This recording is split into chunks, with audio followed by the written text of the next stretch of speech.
Elle s'appelle Catherine Girard-Audet. Elle est diplômée en lettres et traductrice. On dit qu'elle est spécialisée en littérature jeunesse. Je lis derrière, je trouve ça bien le fun, parce qu'on finit en disant c'est une grande passionnée qui adore sa vie de fille et elle produit l'ABC des filles. On dit que c'est le seul guide québécois des filles. Bonjour Catherine. Bonjour.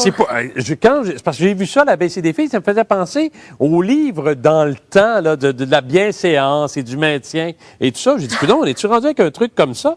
Et là, je l'ai en main. Dites à ceux à qui vous voulez parler de quoi il s'agit au juste.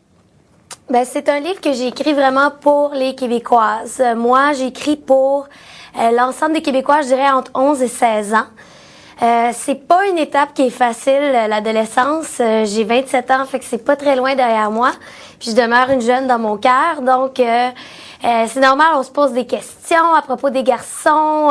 C'est nos premiers amours, nos premières peines d'amour. On a des choix de carrière à faire, des choix scolaires, les amis, les parents, tout ça. On essaie de se forger une personnalité.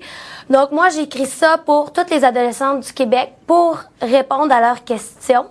Et puis, il y a vraiment tout, hein. Je m'excuse, je vous coupe, mais parce que je vois ça. On parle des primes, on parle de la gentillesse, de la fidélité, de l'égalité, confidente, cafard du dimanche, bénévolat, l'amoureuse, l'anglais, le français, etc. Il y a des articles sur tout. OK, là, je vous dis une autre affaire.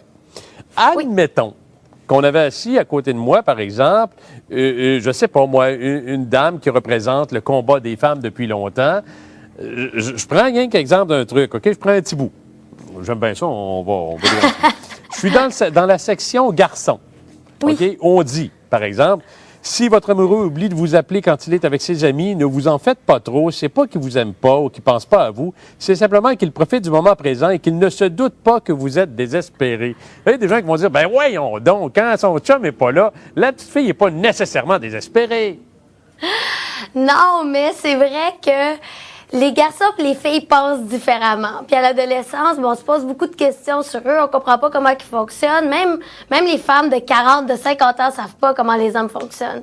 Fait que c'est de se dire que eux, des fois, se posent pas non plus autant de questions que nous. T'sais, quand ils sont avec leurs amis, ils se font du fun avec leurs amis. T'sais, des fois, c'est pas méchant non plus. Faut pas toujours se compliquer la vie comme nous, on a l'habitude de le faire entre filles. Bon, parfait. Je lis un autre truc. Je m'en vais dans gentillesse. Dans ça, il y a des gens qui vont dire c'est le fun.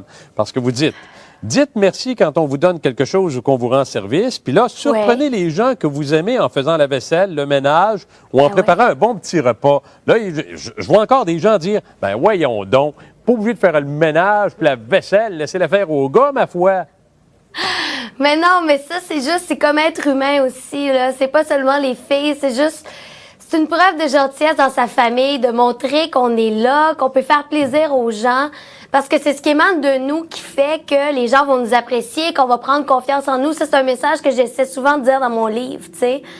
Puis pour moi, des signes de gentillesse, qu'on soit homme ou femme, c'est important d'en faire, tu sais. Pour moi, c'est pas un truc de féministe, un truc que une fille de tout âge peut apprendre à rendre service à ses parents.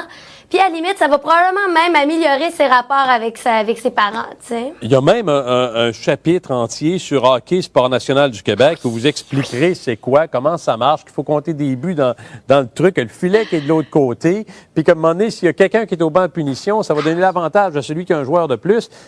Ça va jusque-là, Catherine? Oui, ça va vraiment jusque-là. Mais moi, personnellement, je m'assume, je suis une grande, grande fan du Canadien. J'étais une fan des Nordiques avant. Mais bon, ils sont déménagés. Et puis moi, j'adore tellement le hockey que je voulais donner un peu cette envie-là aux filles. Et puis justement, les ados, gars, trippent tellement sur le hockey que je voulais un peu donner une aperçu aux filles. S'ils savent pas c'est quoi le hockey, j'explique les règlements pour qu'ils puissent rentrer un peu dans la discussion, dans la ferveur qui existe présentement au Québec avec le hockey aussi. Où est-ce qu'il y a le chapitre sur le football américain, là? J'ai pas vu ça. Ah, mais là, moi, ça s'adresse aux Québécoises, là. Non, les Québécois, on aime le football aussi. Le football canadien, c'est vrai, c'est vrai. Je souris avec vous, mais dans l'affaire du hockey, on voit bien votre faible là, parce qu'il y a un petit paragraphe sur Alexei Kovalev, bien sûr. Oui, je sais, j'ai un faible, comme Anne Dorval, c'est ça, j'ai un faible sur Alexei Kovalev, j'avoue, j'ai écrit un petit article sur lui.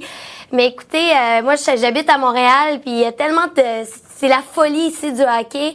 Puis pour moi, c'est vraiment important. C'est notre sport national, donc c'est un guide qui s'adresse aux filles, aux Québécoises. Okay. C'est important d'expliquer pourquoi aussi. Tu sais, j'ai un article sur la poutine, sur l'hiver, sur les accommodements raisonnables. Tu sais, j'ai vraiment des thèmes québécois pour les filles, pour qu'ils apprennent à comprendre de quoi on parle dans l'actualité. Ben oui, aussi, je vois mère, besoin de couper le cordon, etc. En 30 secondes, avez-vous tenu à tenter de valider votre impression des choses par des psychologues, des spécialistes, ou c'est vraiment Catherine, dans son fort intérieur de femme de 27 ans, qui dit, gars, ce sont mes réflexions à l'endroit des jeunes femmes à qui je parle? Honnêtement, c'est plus un guide, je dirais, personnel. C'est-à-dire que oui, j'ai fait énormément de recherches sur des thèmes plus sérieux comme l'avortement, comme les drogues, comme le tabac, etc. Je donne beaucoup de ressources aussi pour les jeunes filles qui ont besoin d'aide, mais je parle souvent aux jeunes dans mon guide, puis pour moi, c'est un peu comme je m'adresse aux filles comme une grande sœur. Donc oui, c'est mon point de vue personnel.